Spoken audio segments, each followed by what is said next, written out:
We interrupt this program for a special news bulletin. Throws toward the corner of the end zone. It is intercepted! Intercepted! The Ducks have the ball! To the end zone! Oregon! Mariota dives! Touchdown! They hand it off straight out! C.J. Verdell wins the game for Oregon! Inside the 10! A hat-trick, a touchdown from Justin Herbert! Howard's going to run for it. Time runs out, and that'll do it! Welcome to the Big Ten, Oregon! They storm the field at Autzen! All right, Duck fans, here we go. Welcome to another episode of the Ducks Rising podcast, sponsored by Backer and Water Ave Coffee. My name's Zachary Neal, my co-host Travis Rickley, and today we bring on a special guest, Big Ten Ted Leroux. Ted, how's it going, man? I'm doing great. Great to be here. This is the highlight of my week, so I'm really looking forward to this discussion here today with you guys, so I think it's going to be a lot of fun. Highlight of the week. That's a high honor, but we'll take it. And it's summer. It's summer in Eugene. You got to get some better hobbies, man. No, Ted's out. Ted, where are you? I'm based in the Midwest. I'm based in the Midwest in the Minneapolis-St. Paul area. So it's been beautiful out here as well. Was able to get out on the canoe this weekend, so it's been beautiful so far. Good stuff. Well, for Duck fans who don't know Ted, he's been doing a ton of great work in the Oregon space for a while here now, and we're excited to have him come and do some kind of a slow burn of some work for us over at Ducks Rising over the next month leading up to football season. So we'll announce something officially tomorrow around when this podcast comes out, but really excited to have his expertise, his passion, his knowledge, and everything over on the good side with us. It's going to be a good time. I'm excited. Been following you guys, ever since you kind of broke onto the scene. So it's you guys do good work. Excited to kind of be a part of it. This show is always in my rotation, right when it comes out as well. So excited to kind of have the DR on my hat, shirt, wherever it's going to be here coming up in the future. Absolutely, yeah. We're looking forward to it. We've got a few topics to hit off the top, but the meat of today's episode, we're gonna dive into the Big Ten, and not just the Big Ten this year, but kind of the future of the Big Ten with this year included.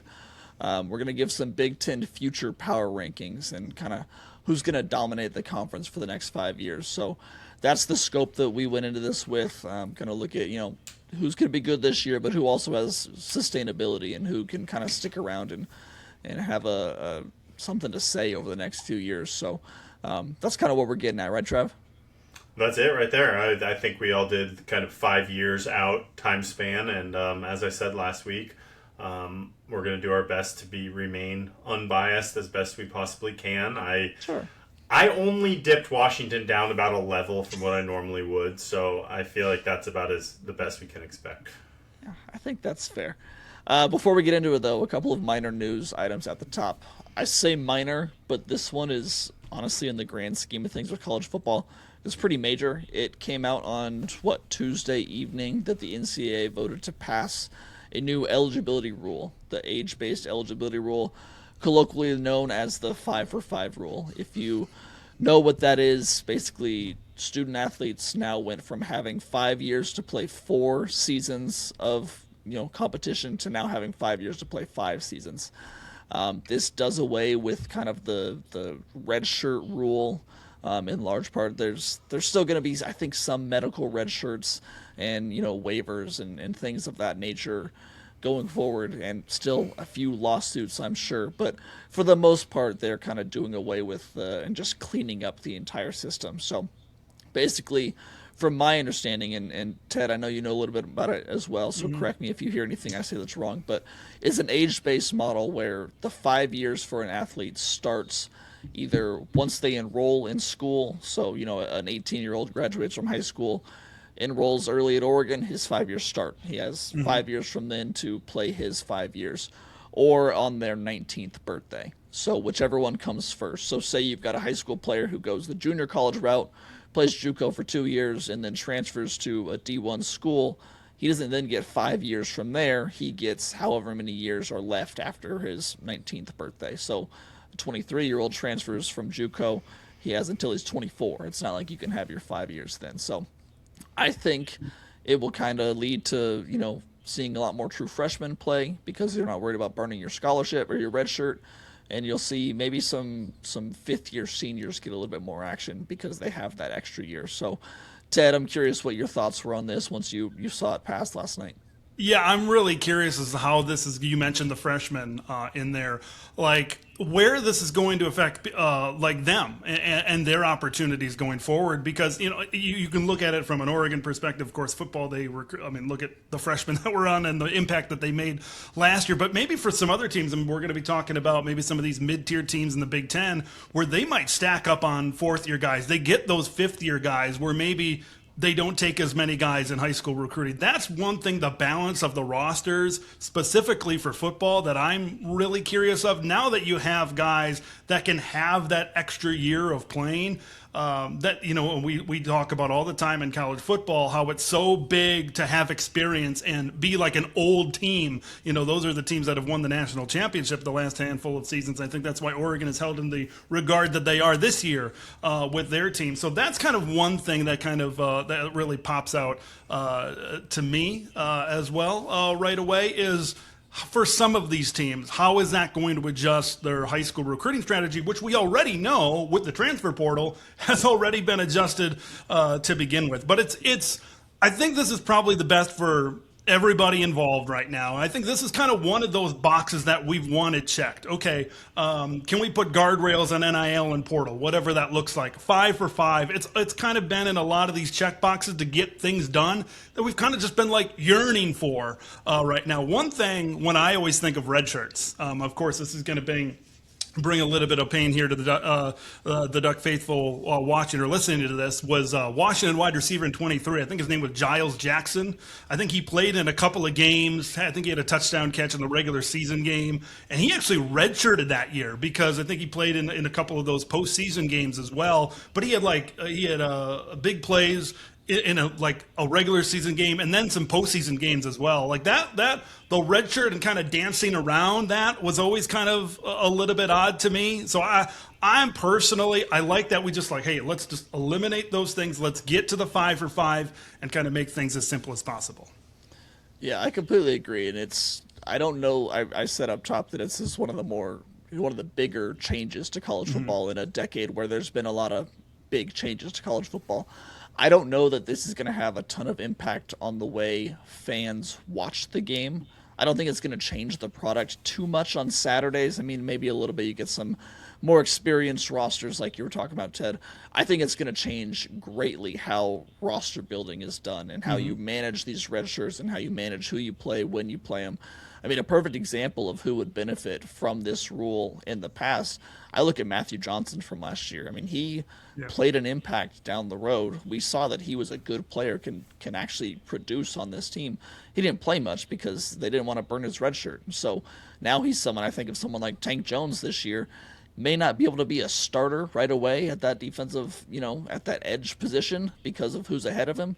But he can get a lot of reps now. He can play the second half of 10 games and get those reps. I think it's going to help him develop down the road. What do you think about it, Travis? Yeah, I mean, my mind immediately goes to just like this balance now between you have your high-end prep kids that are going to be a lot of times 3-year guys, or ideally 3-year guys. That's going to be their plan, versus your classic like college player that's a better college player than a pro, who now you could probably get for 5 years, especially if you can pay him an NIL check that's going to be, worthwhile for him.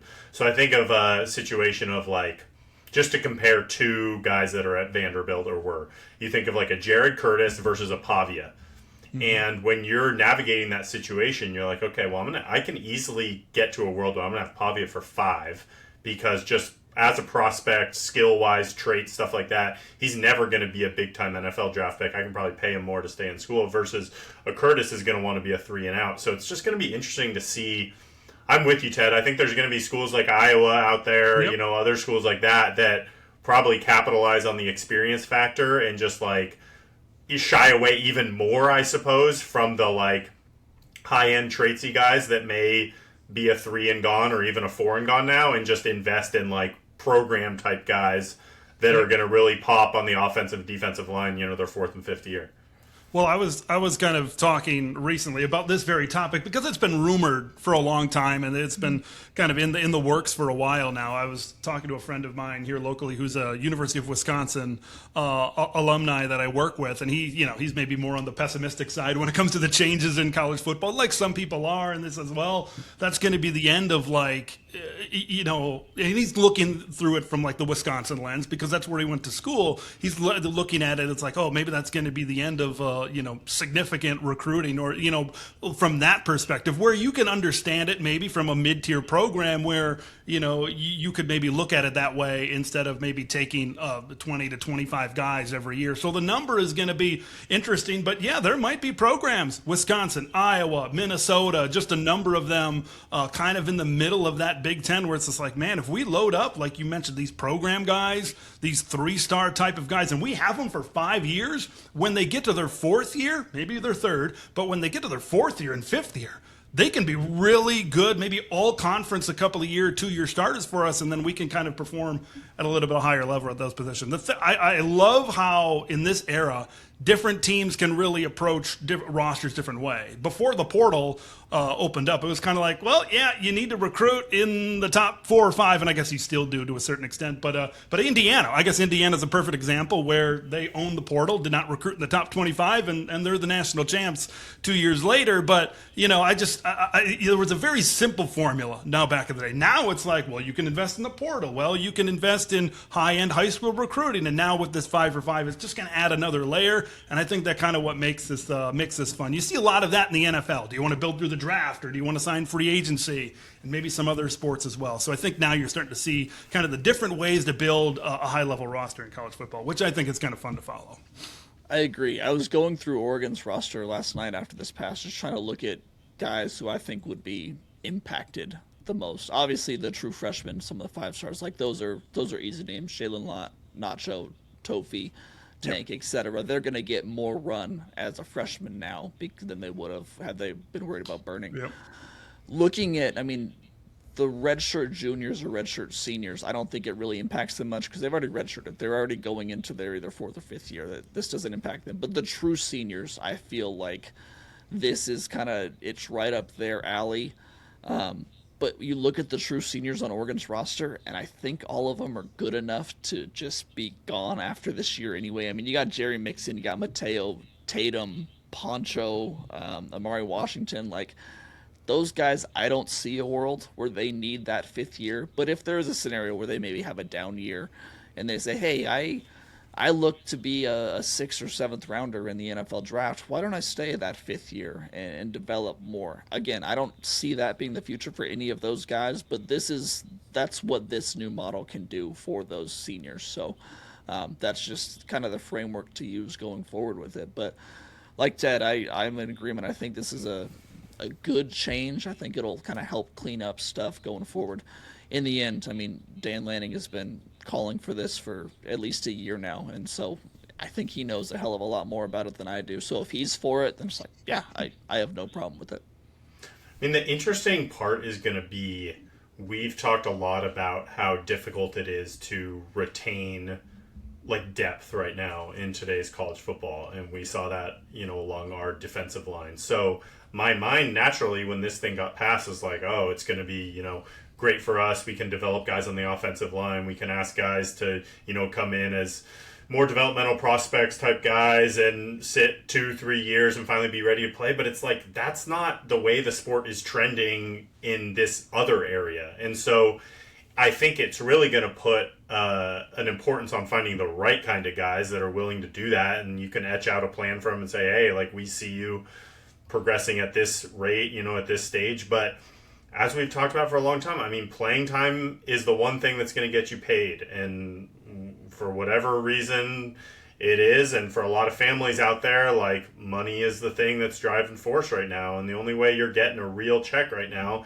is seeing the field. So how are Oregon and these other schools going to be able to sell a kid, hey, yeah, you might actually make an impact your 4th and 5th year, and we'll get you take care of at that point. But another school is going to swoop in and say, hey, we'll take care of you right now. So that balance is just going to be a challenge. Yeah, completely agree. Ted, you got any other thoughts on it? Yeah, I think just to kind of put a cap on it, I like with what you were saying before of now you don't have to dance around for these young players, these true freshmen or whatever. You don't have to dance around this four or 5 game cap or whatever it was. Now you can be like, hey, if Tank Jones is ready to go and he's in the rotation, he can play 8 games, 9 games, 10 games. You use the Matthew Johnson really came on at the end of last year. That's a great example for this. So that's kind of another end of this, specifically kind of in the Oregon bubble where they recruit at such a high level that now you can get a lot more of these guys involved without having to worry about kind of preserving that extra year. I think it's going to lead to a lot more talented sophomores. I really think about what Ife Obadegwu would have looked like last year had he played 10 games as a true freshman instead of redshirting. That's kind of the world that's what I'm excited to see. Yeah. Let's move to the baseball diamond real quick. I know, Travis, you were able to talk to Joe. Just curious, I know you wanted to wrap something up there. Yeah, we talked a lot last week just about Diamond Ducks and the work that they're doing and some of the NIL issues, things around just non-revenue sports right now and some of the challenges that these programs are facing. And I think that one piece that I left out that I think is important to correct, every scholarship that baseball can raise, so if Diamond Ducks raises, X amount of dollars, that will fund 15 extra scholarships for kids, because baseball is still not fully covered scholarships wise. It's one of those sports that I think they're only still at about 12 out of a 35 person roster. So let's say Diamond Ducks raises enough money to get to 25 scholarships that they can offer, which is a big difference in today's day and age, especially when you're offering kids the chance to get their tuition fully funded. That puts aside the conversation about NIL. Those scholarships need to be made up for Title IX wise. And so if a program like baseball wants to raise 15 scholarships, they themselves then need to account for the 15 additional scholarships for women's track, women's softball, wherever it is. So it's a hurdle. It's hard enough to raise 15 scholarships yourself.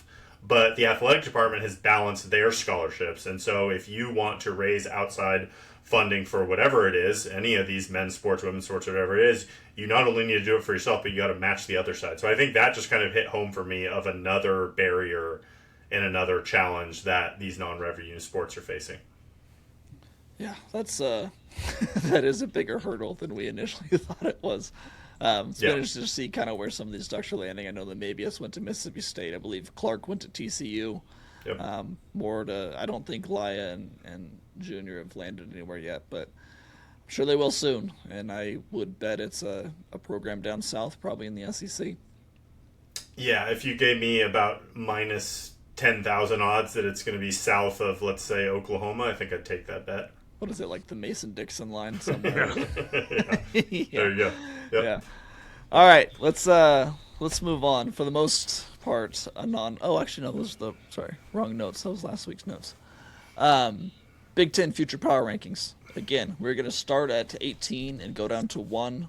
We're looking at who we think is best suited to have a sustained, next 5 years, sustained excellence over the next 5 years.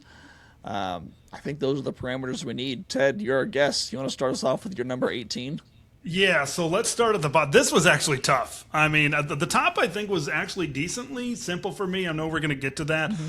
But there were teams at the bottom that I'm just like, I'm looking 5 years down the line. I'm just like, I'm not sure where things are going to be. Purdue's a great example. And before the Big Ten expanded, they were Big Ten West champions, and they were in the Big Ten championship game against Michigan. And now look where they're at. So it's really hard to project. I put Maryland all the way down at the bottom. I know they've recruited well with some of those guys, but Mike Loxley, the September Mike Loxley has been a thing where he gets off to a good start. He just can never put together a full season. And I think maybe it's this year, maybe it's the year after, but maybe once this thing kind of comes tumbling down and they just can't get over that hump, despite recruiting well. I know they got a good quarterback in Malik Washington. I get that. But it just seems like there's going to be a point in the near future where there's going to be a breaking point. It's just like the administration is going to look at Locks and be like, where's the results? Where's the results that we're putting in, trying to invest into trying to keep these DMV kids at home? And I think when that happens, I think it's going to be tough. So I got Maryland at 18. Travis, how do you want to do this? Do you want to talk about Maryland now, or do you want to talk about your 18 team or my 18 team? Because I had Maryland at 17. I had Maryland at 16. I think it makes sense to probably just talk about each team as it comes up the first time. So, Okay. yeah, I mean, the only reason I popped Maryland up to 16 is actually some of the reasons Ted mentioned. Just like, I feel like they've actually had somewhat of an ability to bring in talent at different times over the years. They've signed players that you don't see at some of these other bottom feeders, and I guess the way I was thinking about it was like, okay, they have another average year, they get rid of Loxley, like they seem to have some Under Armour money there. Maybe they bring in someone that can, activate that a little better than they've already done, but heck, I mean, I feel like between Malik Washington and Zion Ely, they've got two players that are better than some of the guys I see on these other rosters, but I think there's a clear bottom three, at least for me. But I'm right there with you with Maryland. I think they're solidly in that group. Yeah, the only thing keeping Maryland out of 18 for me was Malik Washington, and knowing that they have at least this year, and if he doesn't transfer one more year, they were able to keep Zion in state. I think if he was from anywhere other than Maryland, he probably doesn't end up at Maryland. I think that's safe to say. Mike Loxley, like you said, Ted, that's just not a good coach. Like, the results haven't been there, but they've stuck with him. That was one thing I did consider in the, is he there in 5 years? I don't think he will be. And do they get someone, a Bob Chesney type who can activate that place? I'm sure we'll talk about him later, obviously. That's why I kind of wanted to bump them up, but yeah, I've got them there at 17. So, but yeah, I agree. There is kind of that bottom three in my mind that you don't want to be there. What is their record after September the last 3 years? I mean, is Not it good. I'm sure it's bad. Not good. There's been years. I'd have to go back and look. There's been really ever since Talia Tungavailoa was there, and I think that was 21, 22, somewhere in there. They'd get off to 5-1 starts, maybe 4-0, 6-0, and then it's just straight down after that. They'd end up 6-6. Maybe they'd win a bowl game, maybe they wouldn't. And here you are yet again, 7-6, which seems fairly successful for a place like Maryland. But then when you kind of encapsulate the whole thing, you get the same thing over and over. So, yeah. Travis, what's your number 18? My 18 was Rutgers. Okay, all right. Where's this thing heading? Have you ever seen a worse defense than last year? I mean, that Duck game last year was nothing like I've ever seen a team play on defense beyond some of these FCS opponents we have.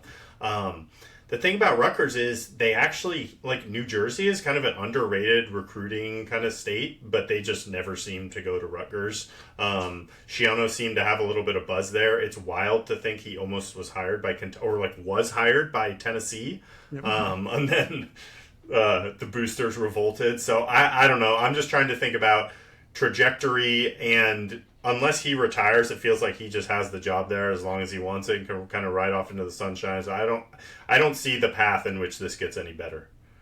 Ted, where did you have them? I went with Rutgers at 17. I had them over Maryland. I think because you mentioned that defense. Yeah, that was brutal. Brutal, I tell you. I went with stability here. I think because of what you mentioned, because Shiano he is Rutgers football. I feel like he's got that job if he goes 5-7, 4-8, 6-6. If he's just kind of hanging, they're not expecting, when's Greg Shiano going to get to 8-4? When's he going to get to 9-3? They're not expecting that. This is not 2006 Big East football. They're not getting to that point again. Maybe if everything were to come together, an influx of cash, just like any other program, right? People are like, if Indiana can do it, why can't we do it? Kind of a deal. And that's kind of unleashed college football. But yeah, with Rutgers, it's tough. And I think their athletic department is at a pretty big deficit as well. So, when you kind of look at that part of it, they've always, to me, when they joined the Big Ten in 2014, when Maryland joined, they were an ACC member at that point. You're like, okay, cool. That's, they're right next to Penn State. You could see that. But Rutgers was always the head scratcher as far as a Big Ten member, because at that time, I think the Big East had folded, so they were technically in the American, I believe, when they ended up joining the conference. They've always kind of been an outlier, even in the 14-team era, and now especially going to the 18-team era. It's tough for me to kind of see them going above really a level that they're at. They have potential. You mentioned New Jersey, Xavier Saab, anybody? He's from New Jersey. So there is good talent there, and he's really trying to keep it home, but it's tough. It is tough at a place like Rutgers to compete in a conference like the Big Ten. We mentioned that there was like a classic bottom three here. I guess I have a different bottom three than you guys do, because I actually had Rutgers at 15. Okay. I know, yeah, it's crazy. I'm very high on Rutgers, apparently. Big Rutgers guy over here. Yeah, huge. Love it. Yeah, love New Jersey. There is talent there. I mean, I like Raymond. I think Duff is very talented. They had Strong before they lost him to Cal. I think they can be decent, but they're just always going to struggle to be anything better than the bottom of the mid-tier, I think Shiano's days of winning 8 to 9 games per year is long gone. So I agree. I can't say anything better than you guys did, but I guess I'm a little bit higher than on them than you guys are. We'll just always consider you the big Rutgers guy. All good. I don't like that being attached to my name, but I guess I'll wear it. I have to. My number 18 team was Purdue, which I was kind of surprised that neither of you guys had. Did you have him? Where did you have him, Travis? 17. 17, and Ted? I had Purdue at 15. Okay, all right. I don't hate the coach. I think Odom is a fine coach. I think that he can eventually do something there, so long as he has the support. And I think that's the biggest issue there. I don't think they really have any infrastructure that is needed to actually be, even decent in this sport. So I feel like the ceiling for Purdue is being like the 12th best team in the Big Ten, and that's just not really a spot you want to be. And the floor, obviously, in my mind, is being dead last, which they have been for the past few years. So I've got them at 18, but yeah, I think anyone in this last 4 groups, so that group, I think you can kind of order them how you want. Ted, in your mind, what has, since you've followed this closer than we have, I vividly remember the Rondale Moore Ohio State game in my mind. 2018. Yep. Obviously, Braum is a great coach and left, but what happened? Braum left. I mean, Jeff Braum was, and maybe now you're seeing it at Louisville. When he was at Purdue, nobody really talked about him as being one of the better coaches in college football. He's very underrated. He could go to a lot of big programs and have a lot of success. I won't say exactly where or how high or how much success he could have at some of these top programs, but he was a big part of that. You look at it before him, they kind of had coaches back in the day when Drew Brees was there. They had head coach by the name of Joe Tiller. That's like the legend out there at Purdue, longtime head coach, and had a lot of success, and Braum out there. But once that happened, I don't think Ryan Walters was quite ready to be a head coach at this level at this point in time. He's a defensive guy. At the end of his final year as head coach, he ended up calling offensive plays. Maybe that tells you a little bit on how that it got weird. It got a little bit weird there at the end with Ryan Walters. He recruited well, and I think that's I've seen Purdue in my lifetime be solid to good. More than I've probably seen Rutgers or Maryland or teams like that be. I remember, like I said at the top of the show, I remember, what year was that? Was that 2020? Would that have been 23? Aiden O'Connell was the quarterback, and they won the Big Ten West. Now, the Big Ten West had kind of taken a little bit of a nosedive a little bit at that point at post-COVID, but man, I've seen them be successful. And they have a good fan base. They do. But you guys talked about investment. It's become a basketball school. It really has. And it never they've always been good at basketball. It's Indiana, after all, right? But man, it was never this much of a basketball school. And it's clear to me that they are spending money on Matt Painter's program instead of now Barry Odom's football program down there in West Lafayette. So it's tough for them, but I've seen it before. I know what it can do when they have a good coach. Jeff Braum, I talked about Tiller before. I've seen them succeed. and I know that they can get there, and that's kind of why I maybe had them up there before. But yeah, it's been a rough situation out there. But like when Oregon played them on the road after that Ohio State win in 2024. I mean, I remember Kenyon Sadiq, I think last year at Media Days, they asked him, what's a Big Ten atmosphere that's maybe a little bit underrated that's really tough to play in? And he said Purdue.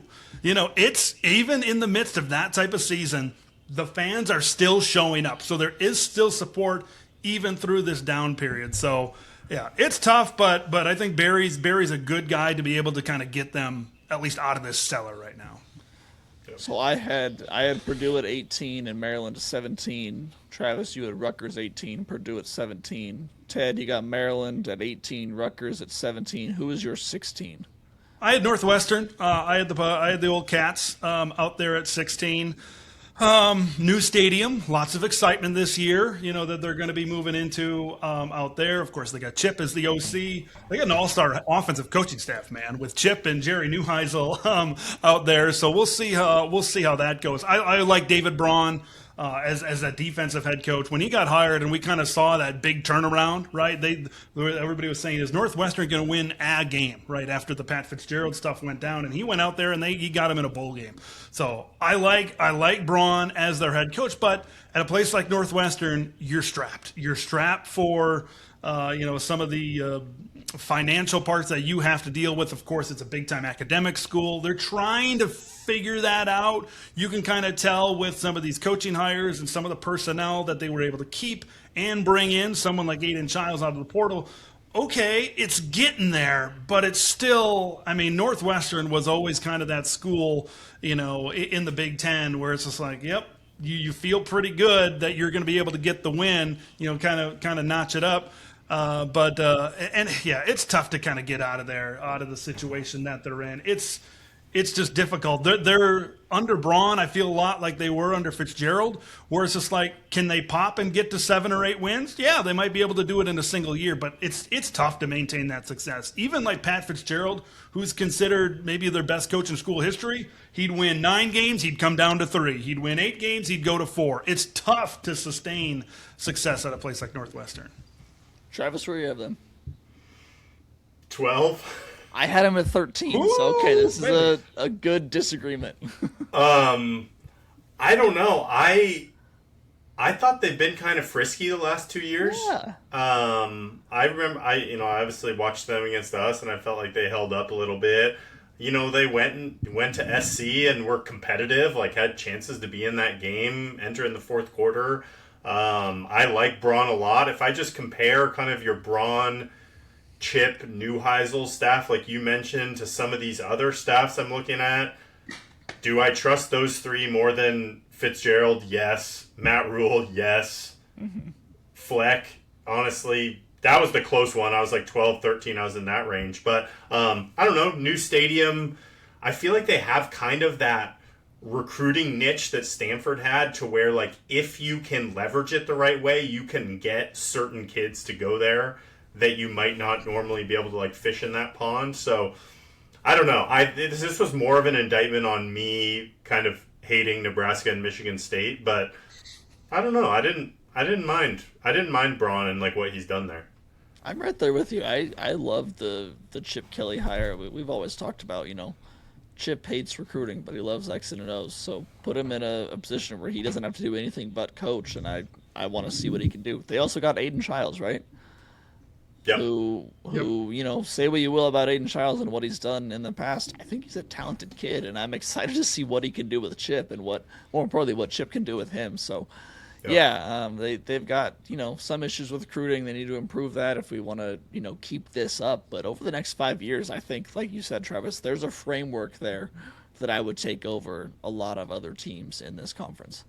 Like, I just think about a school like Northwestern. I'd be curious your guys' opinion. So they're getting what, $70 million from the Big Ten. They're a full share member. Like, where is that rev share money going? Like, for Purdue, it makes sense. A new library. I mean, for Purdue, it's going to hoops. For Michigan State, a big chunk's probably going for hoops. For Nebraska, it's going to women's volleyball. Like, where is it going at Northwestern? Like, couldn't it go towards football and they could be competitive? If that's always the thing that's been brought up with them, but like Zach said, a new library. There's certain schools where, academics just trump everything. And Northwestern is kind of a school that's always been that. It's been tough to invest. It took a little bit to get across the finish, this new stadium and the renovation to get across the finish line.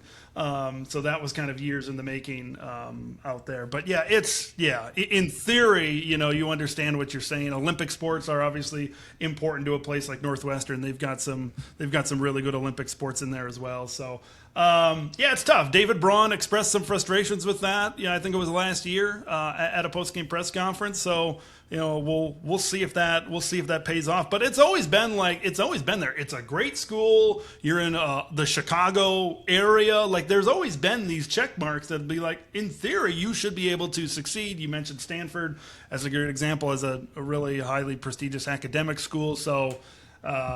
In theory, it's out there, but there's a lot of schools out there that are spending a lot of money. So it just seems. Go ahead. Zach. No, I was just going to say it seems weird to me to invest in the stadium, in Chip, New High, like guys like Chip ain't coming cheap. Like, I assume Childs didn't. He had to cost something. It seems weird to invest in these other things and then be like, you're on your own for players. Because that's obviously the name of the game at this point. So it'll be interesting to see over the next few years what they decide to do when it comes to RevShare. I'm surprised that my number 16 team has not come up yet. Michigan State, I don't know. Pat Fitzgerald. I'm their quarterback, I believe I'm going to pronounce his name wrong, but I'll try Milivojevic. Anyone know if that's right? Milivojevic, yeah. Milivojevic, thank you. He's semi-promising. I think that he's a talented player. We'll see what he can do. But just like Purdue, what's the ceiling here?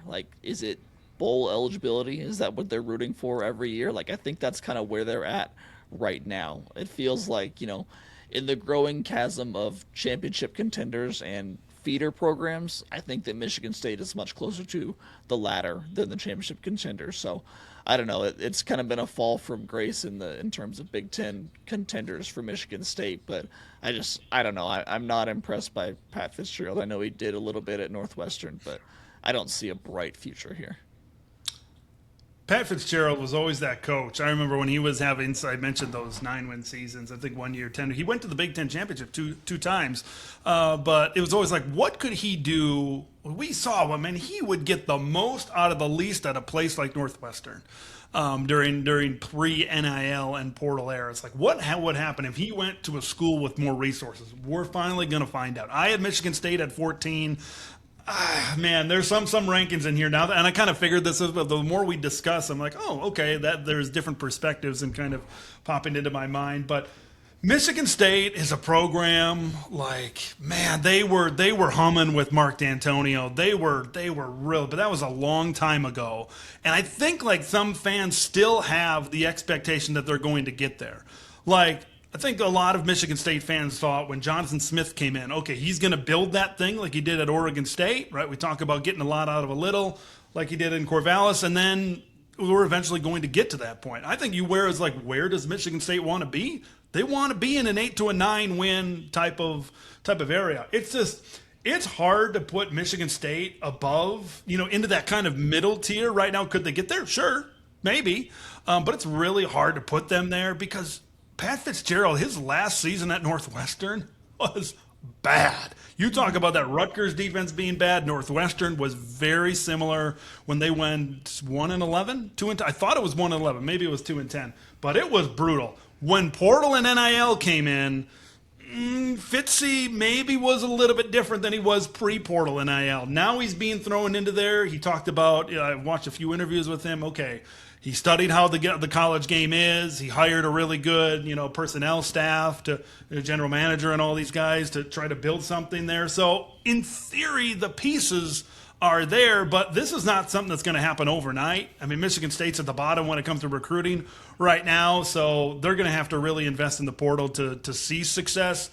It's just, I kind of put them there above these other teams because I'm like, well, if there's a team and a program that's seen success and they can invest in that type of success with a new guy now with Pat Fitzgerald, it would probably be a place like Michigan State. So that's why I've got them at 14.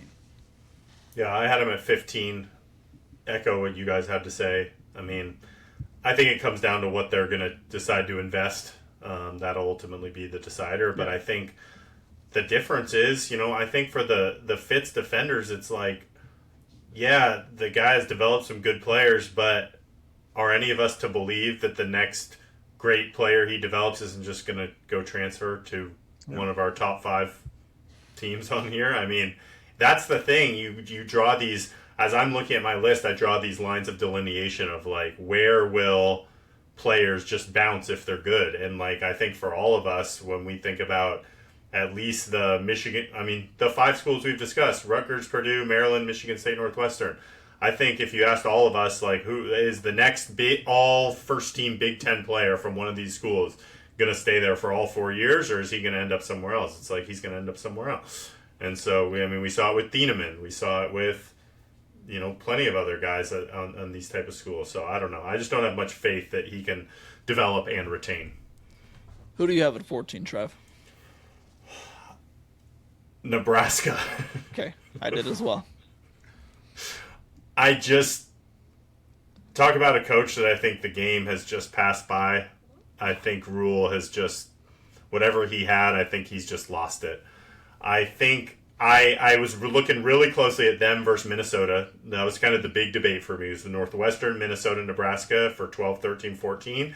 And I just don't think Rule is that good of a coach anymore. I know they invest a lot and they care a lot. Their fans, I have the utmost respect for their fans at every level of every sport. I absolutely love that piece of their program and what they have. I just don't trust Rule one bit.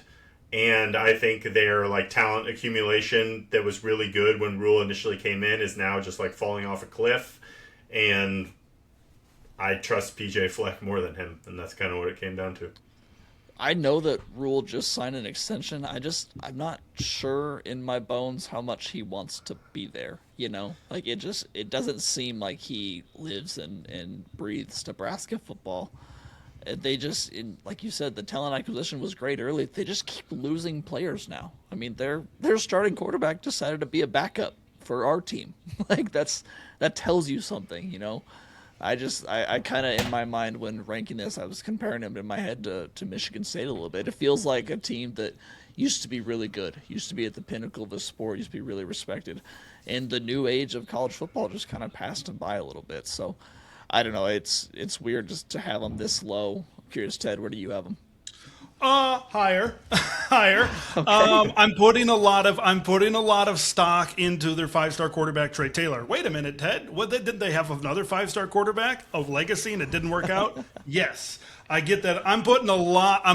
It's funny. I say I'm putting a lot of stock, but I've got him at 10. That's the middle of the road in the conference right now, and I think that's where Nebraska really should aim to be, is right in the middle of the road, right? You gotta run before you can sprint. I know a lot of Nebraska fans want to get to 8, 9, 10 wins consistently, like they were under a guy like Bo Pelini until they fired him back in the day. But yeah, they're doing really good. Like when I take a look at maybe some of these mid-tier teams in bringing in talent, Nebraska's like, I think they're top 15 in the country right now. Like they're bringing in a really good class, but Matt Rule might prevent them from getting to like the upper of this middle tier right now.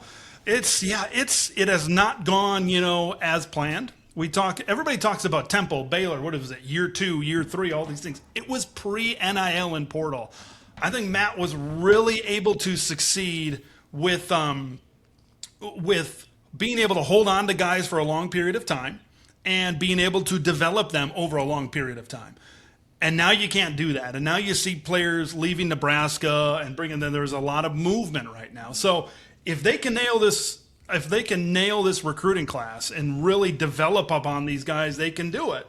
But like I know Dylan is going through the Oregon Rehabilitation Clinic right now. I really like Trey Taylor. I think he's a little bit more refined than Dylan was when he came out of high school. And I think there's a lot of chips under that table here. Here the Huskers are yet again. Can they take advantage of it? But that's kind of where I got them in the middle of the road, kind of with a lot of their rivals up in there.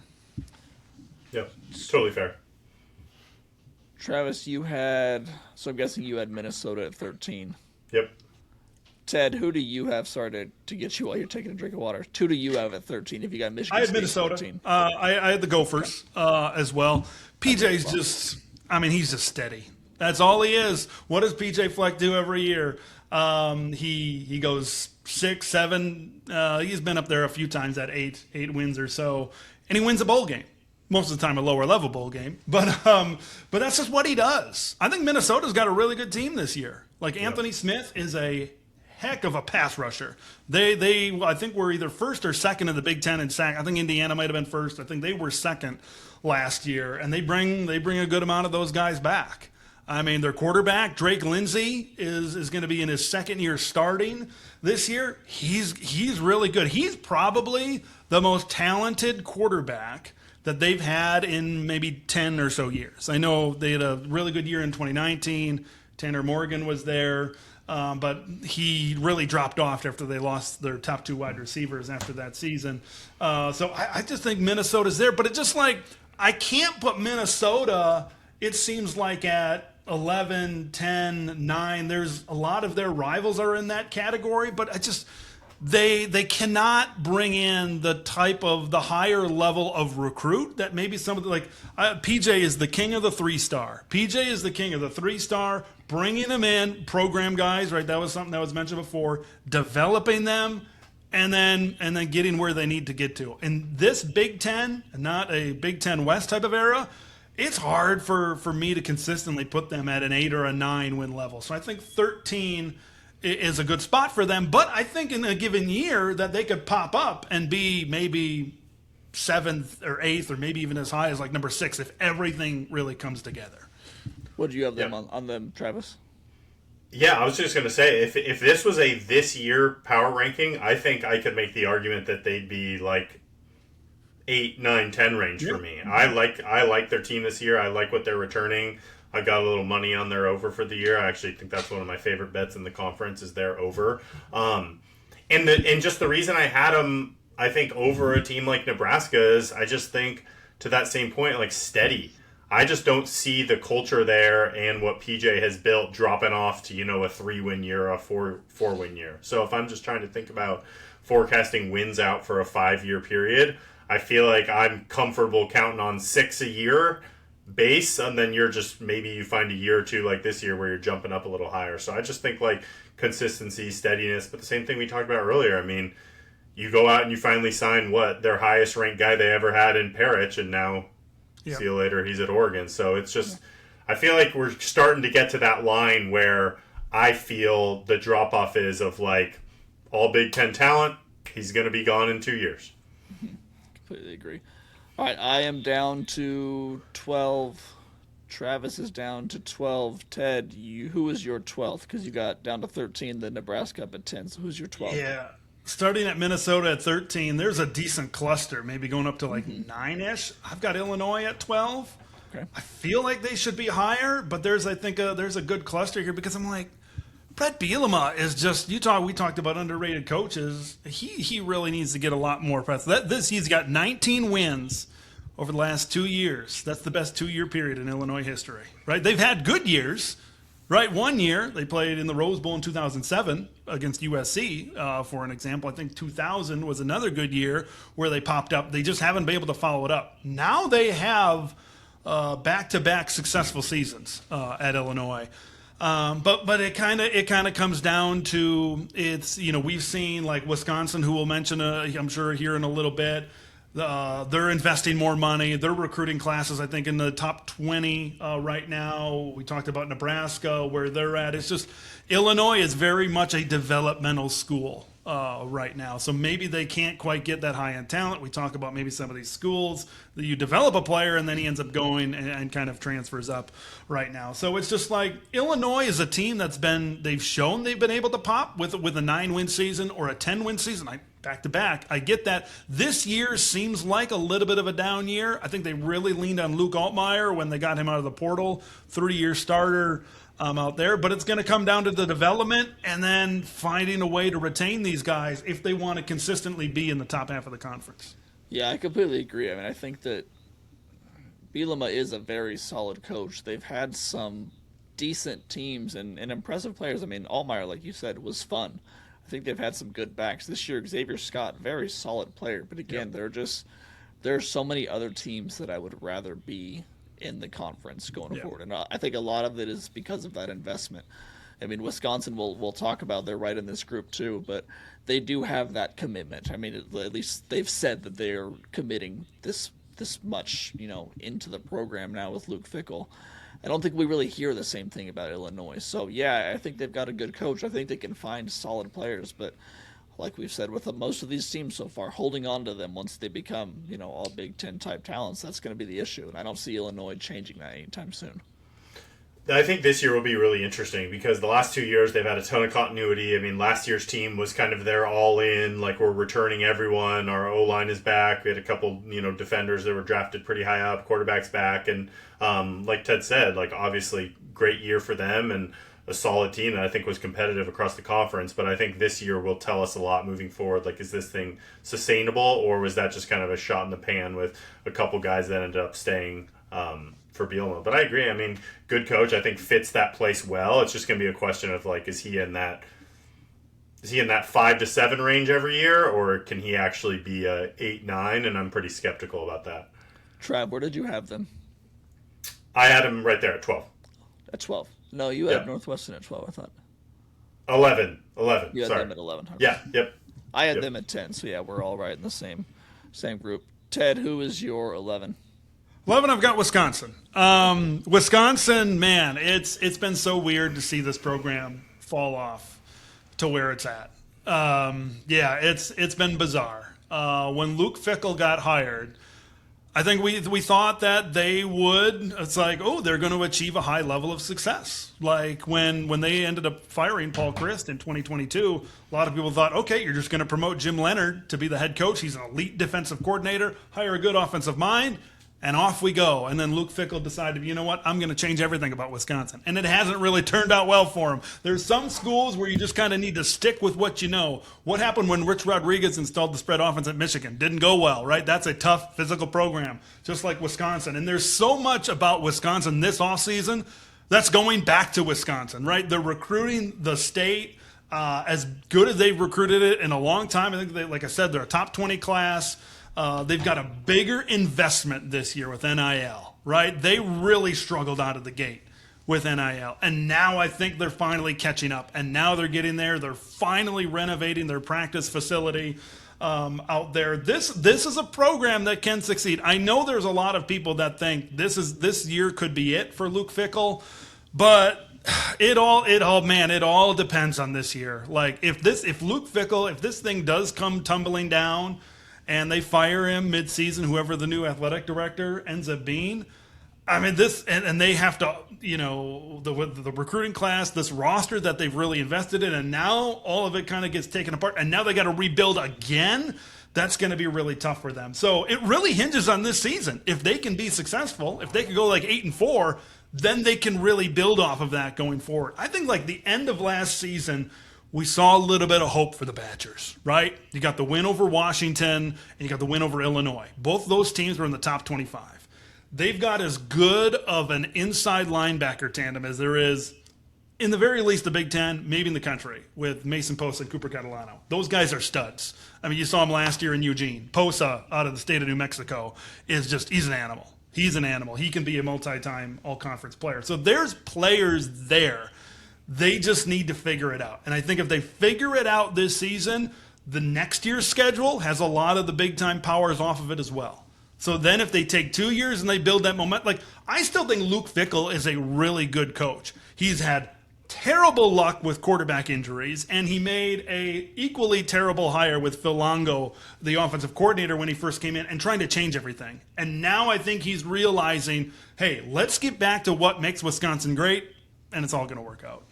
Yeah, I completely agree. I think if we did this exercise last year, I probably would have had Wisconsin down near, 15, 16, 17 range. But the fact that they've come out and said, hey, like we believe in Fickell, who I also believe in. I think he's a really good coach.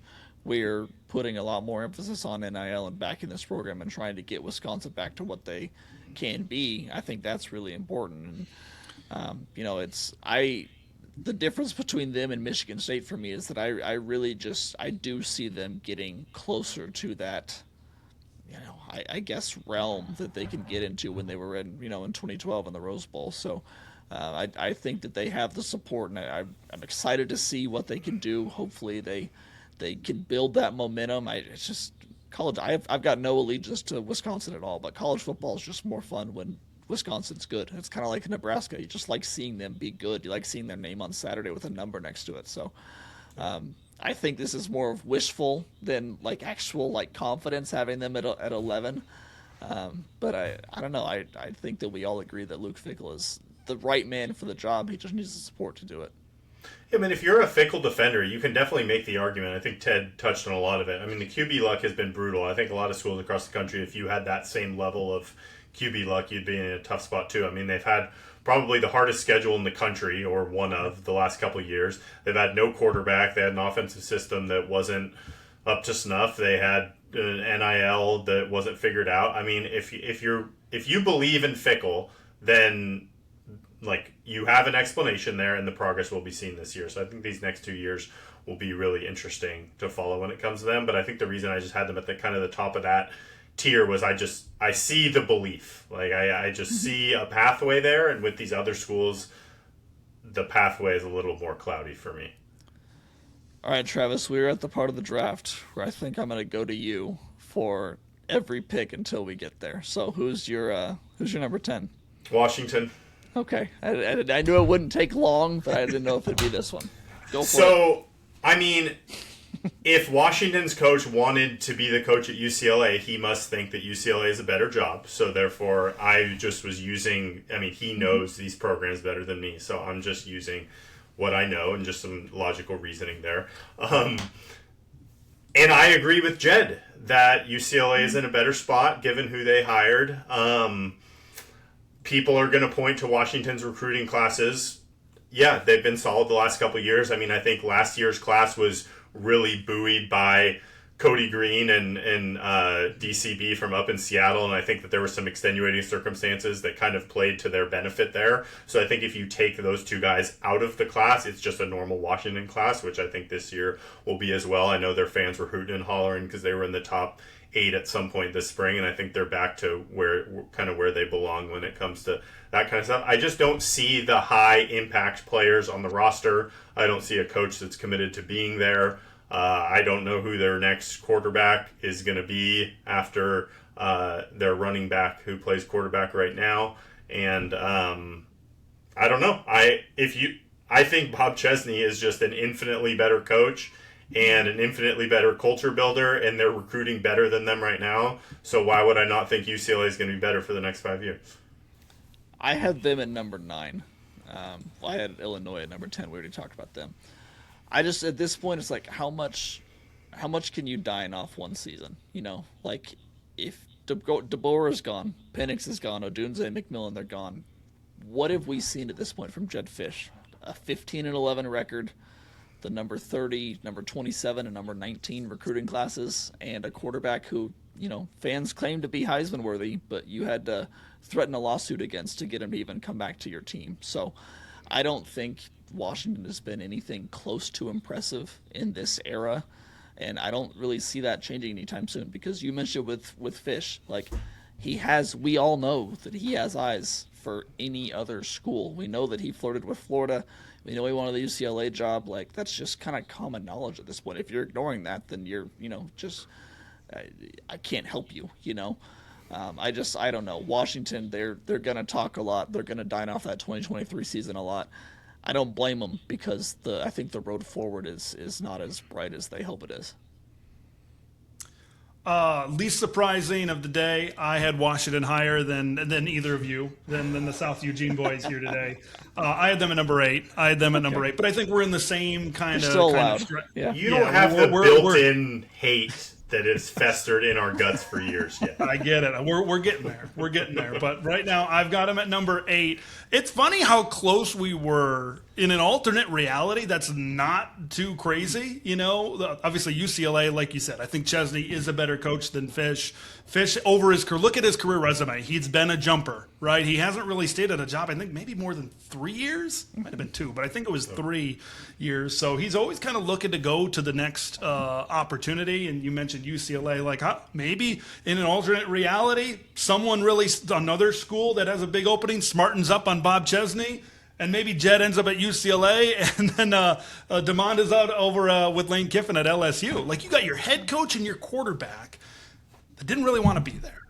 I mean, those are, if there's 2 guys that you want to be at your school, it's your head coach and your quarterback. I mean, that's pretty important. That's pretty important. And I'm really curious to see how that dynamic is really going to play out this season. But, yeah, it's just like I look at this year, they got Roebuck, which is, I think he's a good receiver, but I think they kind of lack the depth at that position. Their offensive line, I think, is getting better. Their defense is maybe taking a little bit of, but it's hard. It's hard for me to see a path for them to get into this next stratosphere. I mean, you see some of these big names at the top of the Big Ten and where they're at right now. It's hard for me to imagine Washington kind of getting into that category. 2023 was, we know, phenomenal football team and the type of talent that they had.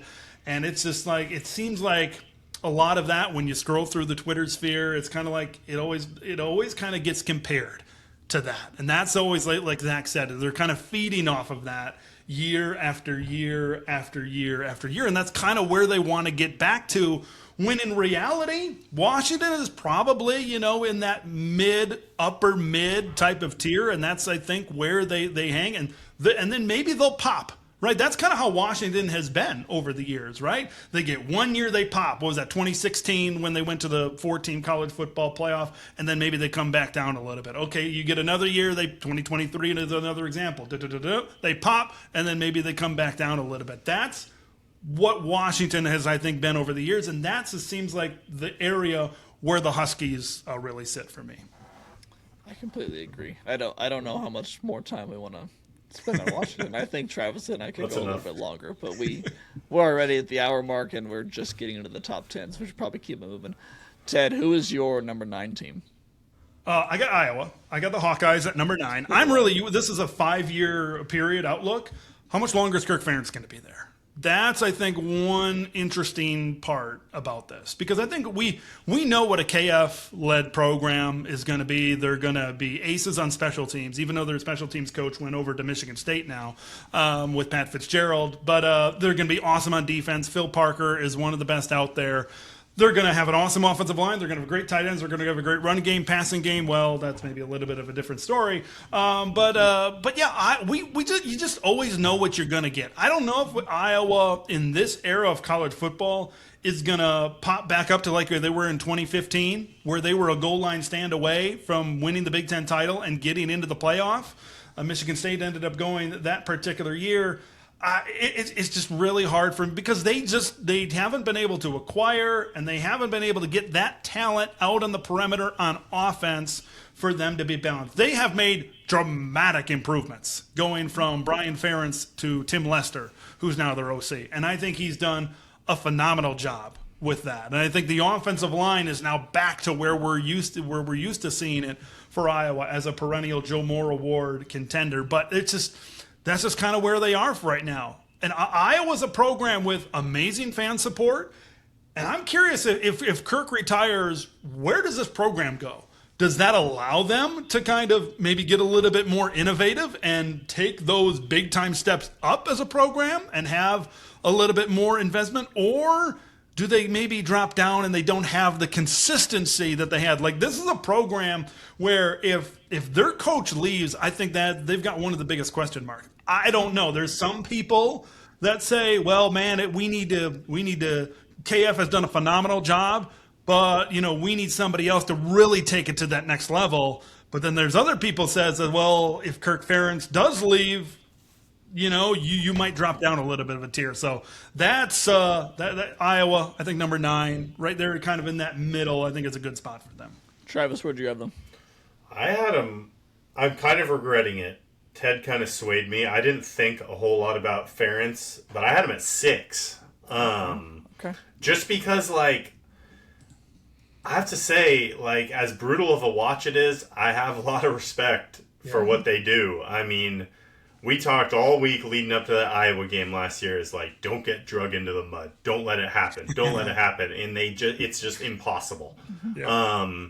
And man, I mean, they were, 2-3 plays away from being in the playoff last year. I mean, they were down to the wire against Indiana, Oregon, and at USC too. I mean, which was tight. I know. So I don't know. Something's in the juju there that they've got going, and defense, special teams. If Ferentz hangs on for a few more years, I don't see that going away. I think there are obviously fair questions, like Ted mentioned, about where they go after that. But with where they are today, I just don't see. They just find their way to 8. Like, I just look up and they're just right there at 8. Yeah, at some point you can't argue with the efficiency and the consistency. In the last 11 years, Kirk Ferentz has had fewer than 8 wins just once. And I think he's had, maybe 1 12-win season there, 1 11-win season. They've all been, 8, 9-win seasons. It's like, that's just what you're going to get at this part, and you kind of have to respect the process. I like what they do. Obviously, I respect it. What they're suffocating, they're really good at suffocating offenses, like you said, just kind of getting every game down in the dirt. At some point, maybe they'll, stop turning their nose up at the end zone and figure out a way to score more points. But even if they don't, like we've seen, it still works. Like they're still right there. I think whether you want to call it the top end of the middle tier of the conference or the bottom end of the top tier, like that's just kind of where they are and always have been, and in my mind always will be, until Kirk Ferentz leaves, which is a really good point. That could be really soon. It's just to show how young I am and how old he is. My 2nd grade teacher is Kirk Ferentz's wife, or not wife, sorry, Kirk Ferentz's sister, and was when I was in 2nd grade. Which is kind of, and I'm 32 now, so I've got them at 8, but I think they're just gonna always kind of be right there. Well, the thing about Iowa too, I mean, we mentioned it with these other schools. That's a school that retains. I mean, they have not lost guys, and they've had guys. So I don't know what. I tend to think it's not a financial thing, because I don't think of Iowa as having way more money than some of these other schools, but something they're doing culturally, coaching staff-wise, whatever the type of kids they're bringing in, they have not been hit by the retention problems that some of these other schools have. You talk about program guys, that's the program school. That's what they do. They never blow you. We talk about, hey, Wisconsin's elevating recruiting, Nebraska's elevating recruiting, 2 of the rivals to Iowa. They just do what they do, man. They recruit guys that fit their program, that are going to be bought in. I mean, they've had a really good string of linebackers tandems over the last 2 or 3 years. There's been guys that have barely seen the field in their first 3 years, and they get to year 4, they're all Big Ten linebackers. I mean, these guys were clearly talented, but probably never even thought twice, because they're so bought into Iowa. It's very much culture recruiting. It's very much, we want you to be bought in from the very start, and I think that's what kind of contributes to their retainment. Yep. All right, Travis, you putting Iowa at number 6 once again opened the door for some entertaining things going forward. So I'm once again going to go to you for your number 9. UCLA. Okay, all right. I think of this group as kind of a little crew together. I really went back and forth on Penn State and UCLA, because I genuinely think Penn State should have just hired Bob Chesney. And I thought that for a long time, and I think they're going to look back and think of that as a bit of a mistake. But I just think you match Chesney and what he did at JMU with UCLA's increased investment, clearly, that they're making now when it comes to the recruiting trail. Los Angeles, where they play, everything that goes along with that. I just think I can totally see the next 5 years looking like they did under, say, like a Jim Mora, which was great for them. I mean, they were competitive. They were 8, 9 wins, tough out every year. So that's honestly the trajectory I would bet on. Ted, what about you with UCLA? Yeah, the UCLA Penn State argument, that really consumed me. I got them at 7. I'm really high. I mean, because here's the thing. Here's the thing about the 5-year period. What happens if Bob Chesney goes out there and he Signetti's this? Well, maybe not quite at that level, but you get the idea. He's really good for 2 or 3 years, and I don't even know what school. Some school has an opening, whether it's down south or wherever, and says, hey, come be our coach. And now what happens after year 2 or year 3 to UCLA at that point, and now you're kind of cycling back. I don't know if that's going to happen. I would love to see Bob Chesney be really good and UCLA be really competitive, because I do think like a lot of Big Ten people thought when UCLA and the 3 other schools, but when UCLA came in, be like, they're not going to be able to hang. They don't have the investment in football that they needed, and kind of all these other bullet points. They have clearly invested in football, and they're clearly doing it. Even Deshaun Foster had a little bit of success on the recruiting trail. But yeah, what Bob Chesney's doing right now, and I think this team is going to be very good. I think it's going to surprise some people. I know they're getting a little bit of smoke right now, much deserved. But yeah, I think UCLA is going to be in that conversation. They're year after year. I think they're going to give USC maybe a little bit push in the city of Los Angeles. So yeah, I love UCLA. That UCLA-Penn State debate was really tough for me because, like Travis said, I think Chesney's going to be a better coach with Matt Campbell when all is said and done. Yeah, I also had UCLA at 7. I really wanted them to put them ahead, of my number 6 team, who I won't mention yet. But I'm in. Like I know I'm not the only one either. Obviously, Bob Chesney seems to have it. Whatever it is, he seems to have that secret sauce. What he's doing already on the recruiting trail in LA is just way better than any of his predecessors. Like you said, going back to Jim Moore, like he's activated that valley.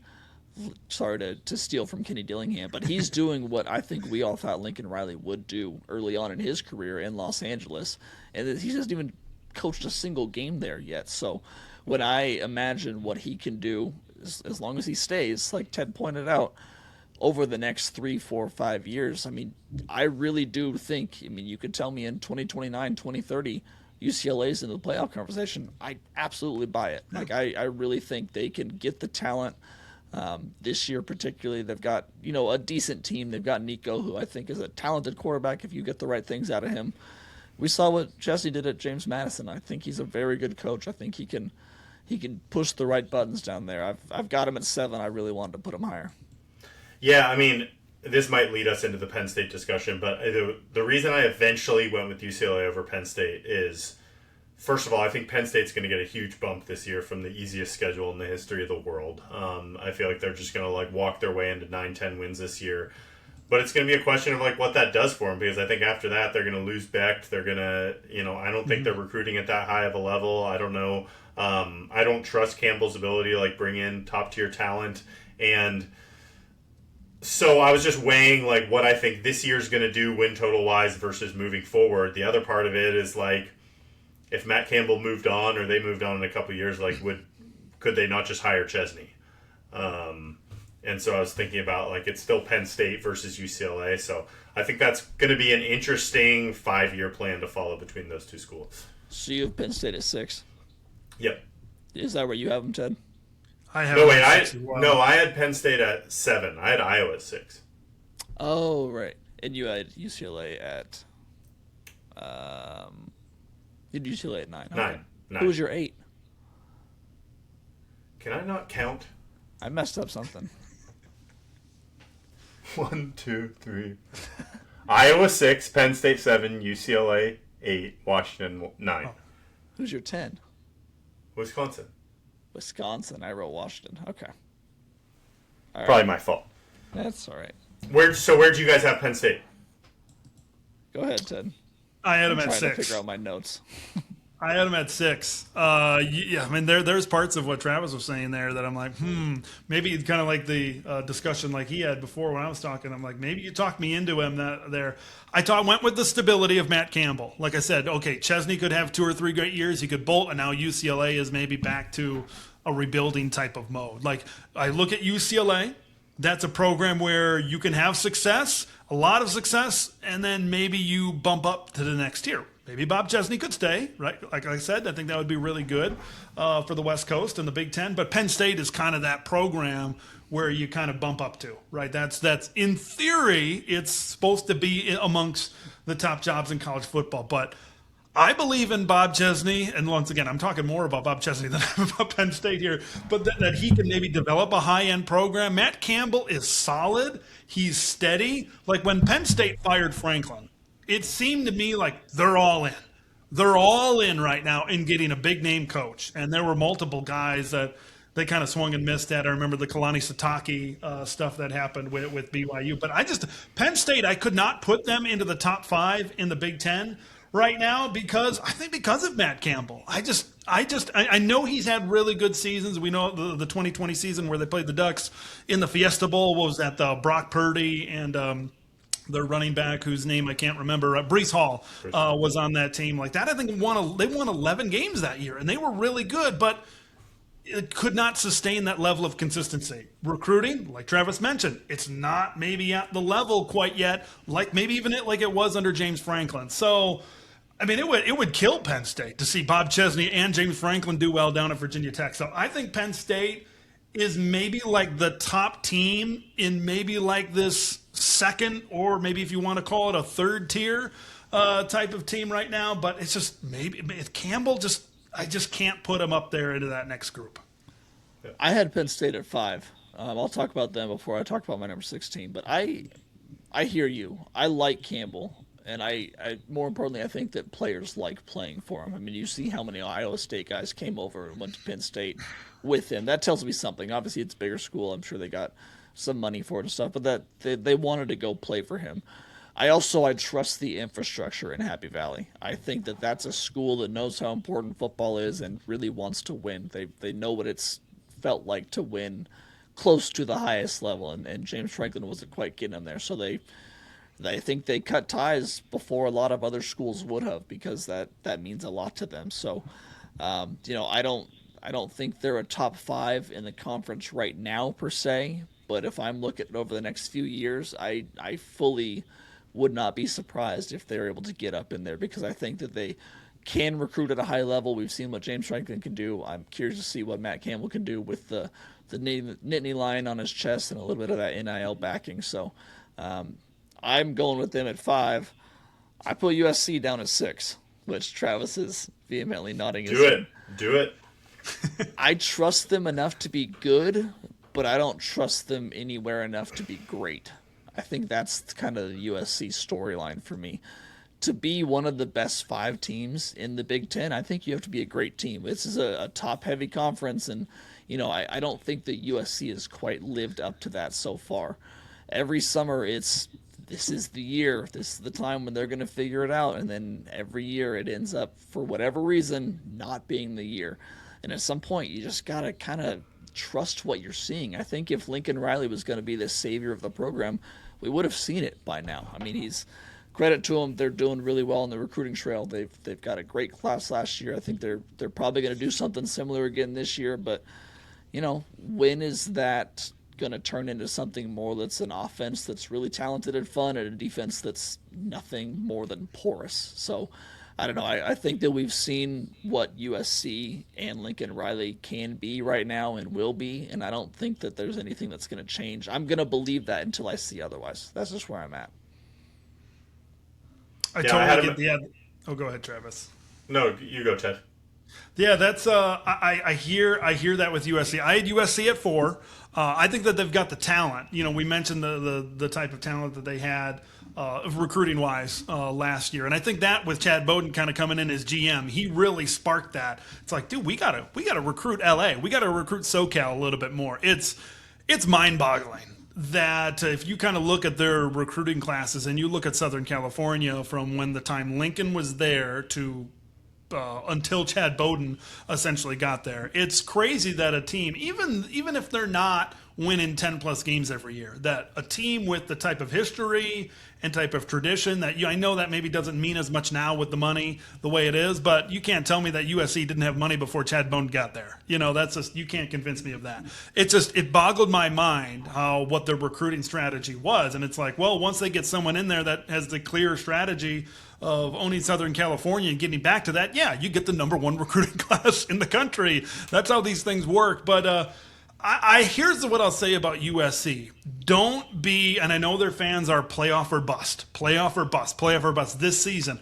That schedule ain't easy. Even though Notre Dame is not on the schedule, it's still very difficult within the Big Ten this year. If they go 9-3 again, I mean, they should not panic that they did not make the playoff again. They should really focus on the talent that they brought in 26 and continue to really build that. Maybe by like 2027, 2028, they're really peaking as a program. But you come back to Lincoln Riley, and maybe he gives you the heebie-jeebies a little bit. That's like, I just haven't seen it from Lincoln. Is he the coach that can take this talent, develop said talent, and get them into an elite football program like he had at Oklahoma? Yes, I know kind of Bob Stoops laid the groundwork out there, but I just think the talent that they have, that's why I've got them as high as they've got them. Whether Lincoln Riley can consistently have them as a playoff contender, if the format stays at 12 teams, that's maybe a different story. But I'm banking on the talent.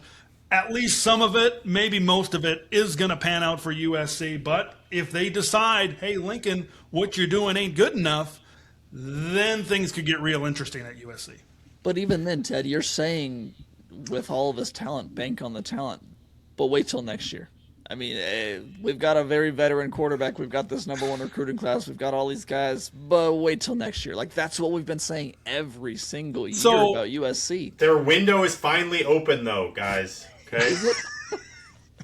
So, like, at number 4, like, the reason I kind of toyed with 4 and 5 a little bit. But they seem to me, like most years, that they could be, like this past year, right? They have this game against Oregon late in the season, and that's essentially win or go home for both teams. A 10-2 Oregon, that's shaky. With a loss to USC, how that would have ended up. Obviously, Oregon won, and all was good in the world. But USC seems to me, with where they're at, to be a fringe playoff team. So I kind of flirted with number 4 and number 5 for them right now. That seems to be where they slide in. And we always, like Zach, you mentioned, it's always like next year. It's always 2027, 2028, and all that stuff. And, can they get to that number 2 or number 3 spot? I don't know. It's going to be really tough. And, like we kind of circle back. We need to see it from Lincoln, and we just haven't seen it. Travis, you have them at number 5? Yeah, pained me a little bit, but it was a talent play for me. I'm kind of with Ted on that one. I just think you get enough bodies like that in the room, and I wanted to put them just slightly ahead of, your Iowa and Penn States, because I just think the baseline level of player is probably a little higher there. But, yeah, I mean, Riley, man, I got to imagine at some point that guy just becomes an NFL offensive coordinator. I just don't think he has the, CEO skills that are needed to be a head coach and what college football has become now. I think about the way, I feel like the most cringy moment last year was the way he celebrated that win over Iowa. It was just unbelievably hilarious. I mean, every week he's good for 2 or 3 quotes that are just completely out of left field, and he gets roasted by the national media. So I don't know. I mean, we'll obviously learn a lot from this year. It's easy to say, but he does not inspire a ton of confidence in me, especially when I compare him to the head coaches that I have in my top 4. Okay. Ted, you've got some catching up to do. What's your number 6? No, I had Penn State. I talked about Penn State. You had that was Penn my State. number 6. Who was your number 5? Number 5, I had Michigan. Kyle Whittingham is a perfect fit for the Wolverines, right? Tough, physical, defensive type of football. That's what he had at Utah, and that's kind of the formula that they have at Michigan. So I think that's a perfect fit for them. I had USC slightly above them because I think the talent, right, that we talked about. And I think USC can be a little bit more dynamic when you need to be, right, especially out on the perimeter. We saw it at Utah. I mean, tough, physical, defensive teams, but maybe the playmakers on the perimeter weren't like they were at maybe like some place that you'd see maybe at USC. I think he can be really good out there at Michigan. He's kind of one of those guys, maybe not in the same – it's not a complete copy and paste, but we talked about like Pat Fitzgerald before. What would he do at a higher level program, right? Now Kyle Whittingham, we're going to find out what he's going to do going from a place like Utah to a place with infinite resources at a place like Michigan. If Bryce Underwood, if they can get Bryce Underwood to be even in the stratosphere, just right on the same level as people expected him coming out of high school, you're going to have something special.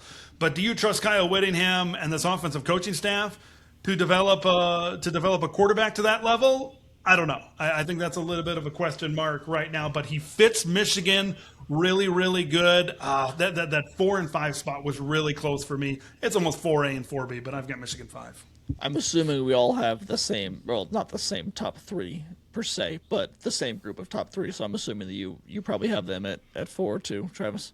Yeah, and I went back and forth there. I just who do I trust of Michigan? I kind of thought of it as who have I trust of Michigan, USC, Iowa, Penn State, that kind of crew. And I just think I love Witt as a head coach. I have similar questions on Underwood. I honestly just don't think Bryce Underwood is very good, to be honest. I think they're going to use him a lot more as a runner and kind of just play control football and make him make a few throws a game, similar to what they did with McCarthy. I think that's fine. But if you're asking him to go out there and throw for 300 yards, I don't think that's going to come. It'll be interesting to see what Underwood wants and what he is looking for in terms of his development when it comes to that, because a guy like JJ was fine with it, but I don't know if a guy like Underwood will be, given what he's paid and everything. But I just think DNA, toughness, talk about investment. I don't think anyone other than maybe Texas is just spending more on athletic departments in general right now, so I don't think that's going to be an issue moving forward. And I think if Witt does leave, I don't think they'll have any trouble, attracting another good guy there. On the Underwood point, I hear you. I'm willing to give him another year and just kind of see the development. Didn't he not have a quarterback coach last year? Wasn't that one of the stories that came out? I just think that what has come out of the Sharon Moore era leaves a lot to be desired, obviously. And Whittingham seems to be, you guys mentioned it, home run hire. He's exactly what they needed. He's an adult in the room that I don't know that any of us, I didn't know that they needed an adult in the room to that level, but apparently they did. I think that he's going to come in and really just overhaul the program and get it back to what Michigan is supposed to be, what Jim Harbaugh had it at, just a hard-nosed, just hurt the guy across the line of scrimmage from you and pound it down their throats. I'm a little bit concerned about the offensive ceiling. But Michigan has showed that they don't always need that. That's not how they win these games. They're not a USC. They can win games with defense. They're much like an Iowa that's a little bit more successful offensively. So assuming that Underwood can take that next step, which I think he can, I trust the talent. He's a really physically gifted person. I just think that he can probably kind of fit into that mold a little bit more. I like where they can go from here over the next 5 years. I think they should be up closer to this top tier than that next tier. Yep. All right. We're to the good debate. Number 3. Just without saying anything, how hard of a time did you guys have with the top 3? I thought about it for so long. It was 1 and 2 for me. That's what I'll say. Okay. It was 1 and 2. I felt pretty comfortable with how I put down the trio of Oregon, Indiana, and Ohio State. I'm not saying that's my order, but okay. Who wants to start us off? Who wants the number 3? I'll go. Okay. I put Indiana at 3. So did I. It was tough for me because I think Cignetti, I just don't think you can debate he's the best coach in the sport right now. I think that's just a disingenuous argument. And so I think if you look at Cignetti, and especially this year with their team and their roster, I have as much belief in them as anyone. When I'm comparing it to Oregon and Ohio State, the only thing I could parse was just baseline roster talent in general. And I just have to imagine that's going to matter over a few year time frame. I know they struck gold last year with some of the pieces they brought over from JMU and some of that continuity. And I also have to believe at some point that some of these, Shanahan and Haynes are going to get hired somewhere else. And I think that's another continuity piece that's a big part of that. So I think it's parsing really small things. I could totally hear the argument that they're 1 or 2, but I put them at 3. Yeah, when you're splitting hairs at this level, all 3 of these teams could be the number 1. All 3 could be number 3. All 3 could be number 2. what I kind of relied on is sample size. I mean, it's been fantastic at Indiana for 2 years now. I mean, Kurt Cignetti, like you said, I think the best coach in college football. They've had fantastic players, great transfers. When I'm projecting out this long, like, yeah, it's been great for 2 years. Can they keep it up at this level for 5 years? If I were to bet, I'd probably say yeah, but I don't know that I'm as confident in their ability to keep playing at this level for 5 more years as I am in Oregon or in Ohio State. So that's what it came down to for me. I had Indiana as well at number 3, so it's a clean sweep. Not sure if Right. it's the first clean sweep, but yeah, I think because Indiana's really lived in the portal, and they've done a phenomenal job, maybe as good as anybody out there. But at some point, if you want to remain in this top 2 for a 5-year period, which is what we're talking about right now, you need to recruit at the level of Ohio State, of Oregon. You need that base of high school talent. I know we can, some people debate how important recruiting is now to maybe what it was pre-NIL and portal. It's still pretty darn important. I know Indiana's coming off a national title where they brought in a lot of transfer guys. Cignetti recruited a lot of these guys to JMU, really developed the hell out of them, but I don't know. I feel like you need to be in that stratosphere because the portal every year it's unpredictable. You don't know what's going to be in there every single year. Some years you might get a Derek Harmon. You might get a first team all Big Ten player. Other years there might not be that type of player available. Some years you might get a Dylan Thieneman. Maybe other years, well, I guess you get a Coy Parrish. They're both pretty good, but maybe you get the idea where it's a little bit nothing's guaranteed as far as the portal. You want to be able to go out there and get that high school talent. Indiana's getting there. They're on the edge of getting the top receiver in the country in this year's class. Will they be a top 10 class when all is said and done? Probably not. But that's kind of what kept me at number 3. Travis, back to you. I had the Ducks at 2. As did I. Ohio State's just the boogeyman. I mean, They're the they gold just, standard. yeah, they don't, no matter who the coach is, no matter what assistants leave, no matter what players leave. I mean, I keep looking at their roster and thinking the downturn is coming, and it doesn't come. I think last year they lost all these guys, and then their defense is better. It's an institution at this point, and it's a credit to them. But I think the fact that the Ducks are right there with them speaks volumes, and just got to find a pop one year, and hopefully it's this one. Yeah, I again went back to sample size, and Oregon and Ohio State have a bigger sample size than Indiana. Oregon has been playing at this elite level for, I'd say, 4 or 5 years under Dan Lanning, if you want to be generous, 10, 15 years at a very good to elite level. Ohio State's been doing this for decades, man. Like this, you'd have to go a long way back to find them not playing at a very high level in the sport. So Oregon at number 2, I mean, the talent is there. I think we all agree the coaching is there, the recruiting is there, the resources, they've got it all. When you're splitting these hairs, there's something to be said that they haven't gotten it done when it matters the most. So, and that's something that Ohio State has done time and time again. So, yeah, it was pretty easy for me. I didn't think coming into this that I was going to put anyone above Ohio State. It was between Oregon and Indiana at 2 and 3 for me. And after looking at the recruiting and kind of the sample size, I went Oregon first. But, yeah, that's what it is for me. And I don't think there's anything wrong with being number 2 in an 18-team conference and being behind Ohio State, who would probably be number 1, close to number 1 in the national conversation for power rankings. So where did you go, Ted? Well, it's a clean sweep in the top 3. The disdain that you guys might have for Washington, I have for Ohio State. I can't stand them. I know that might not be the most professional thing to say, but it's the truth, and I hate having them be number 1. I hate everything about them, and I know that's kind of developing into a little bit of a rivalry right now. Maybe a little bit to go until it really becomes a rivalry, but definitely a heated series based on how the last couple of years have gone and made their matchups in big games over the years. But man, Travis made a good point. Just when you think, oh my God, look at all these draft picks, like from 2024, they just reload. And it's been like that for years. Like you got to go back to the year after the tickets for tattoos. Luke Fickell, by the way, was the interim coach that year, and they went, what was that, 2011? I think it was 2011. Yeah, that's right. They went 6-7 that year. Otherwise, you look at their win-loss chart, it's 10, 11, 12, 11, 12, 13, whatever it ends up being. It's insane, the amount of success that they've been able to have. It's just a given.